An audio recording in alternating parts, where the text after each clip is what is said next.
Hello guys, and welcome back to another video in our channel. Today I decided that I will do two videos for you. This is a tactical review of Chelsea's game against Copenhagen that was played yesterday. The first half was really boring, and it epitomized what Chelsea had been since Christmas.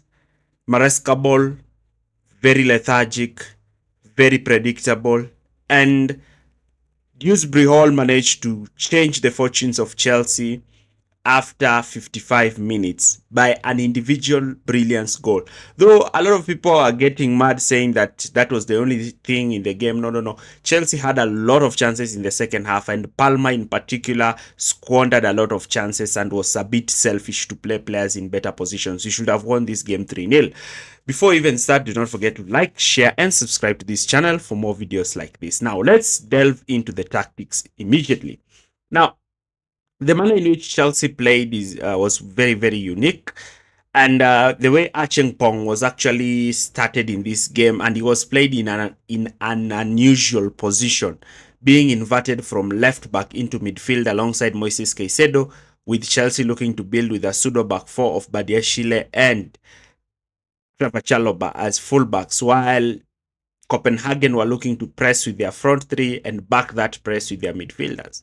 And Achempong was not quite comfortable with the ball in these positions, and sometimes he will lose this ball and put Chelsea in very difficult situations. I remember times in the first half when Moises Caicedo actually bailed him out, but again, you cannot blame the youngster. He's being played out of position. And even when he managed to maneuver with the ball, even when Chelsea were looking to progress with the ball forward, Chelsea would find themselves in great positions, but rather than looking to capitalize, they will pass the ball backwards. Now, look at this scenario here. Chelsea are in that 3-5 structure.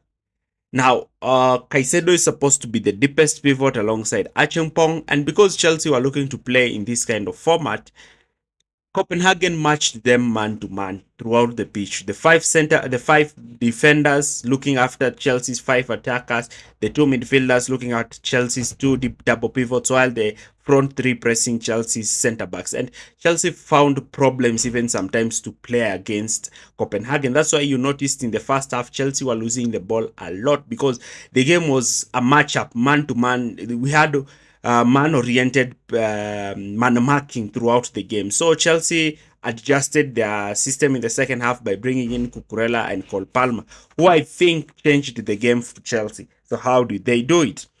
Cucurella occupied his left half space position, while Palmer moved to occupy the right half space position or the number 10 position. The centre backs also played differently from the way they played in the first half by playing slightly wider, looking to try and stretch that Copenhagen's front three. And Copenhagen had not adjusted to the way Chelsea moved into a 3-1-6, and now Chelsea, rather than having 5 players in attack, they had 6 players in attack, a +1.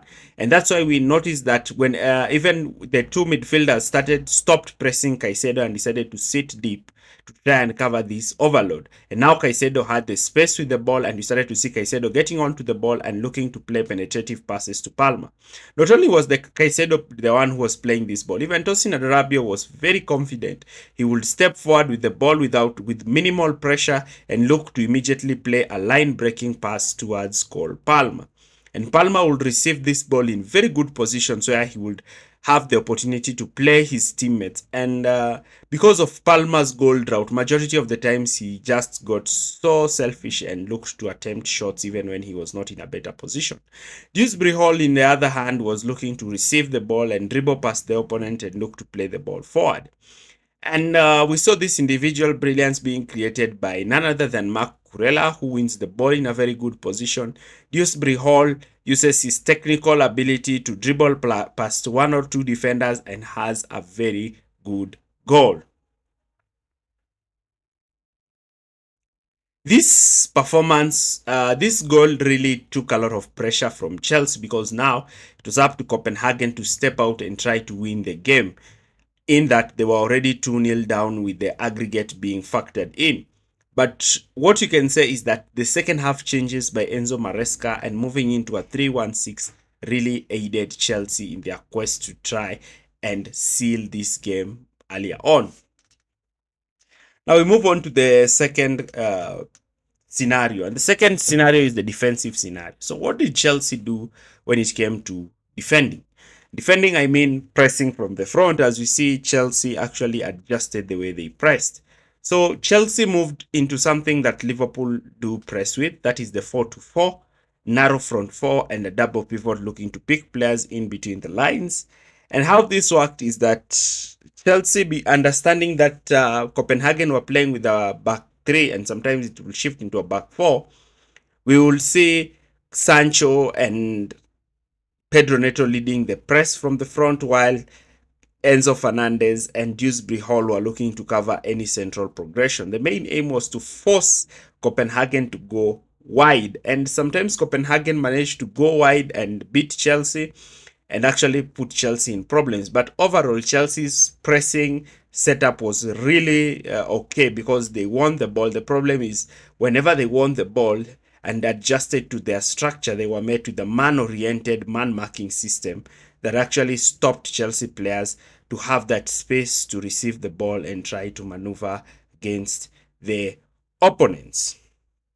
Now, Chelsea are through to the quarterfinals of the Conference League, and they will be looking to have their game after the international break. There's something that I noticed, that Chelsea have really gotten their form. They have won 4 games in a row, which I expected Chelsea to win. Now, Chelsea have the huge mountain of winning the next 10 games.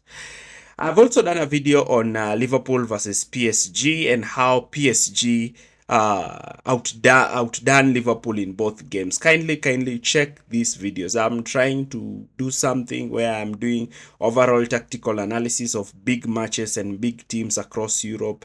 Take an opportunity, watch. You really enjoy tactical analysis, also watch tactical analysis of other teams and promote our channel. There we have our second channel known as Tyro Talk Football TY Clips. Kindly check it out and find these videos. Now, Chelsea will be facing one of their toughest games this season, and that is the game away at the Emirates. I'm really I'll look for time tomorrow to scrutinize and analyze this game, though it will be a very tough game for Chelsea. A very tough game for Chelsea. What do you think? Do you think that Chelsea gave their all yesterday? And are you excited for the next video? Thanks for watching and see you in the next video. Bye.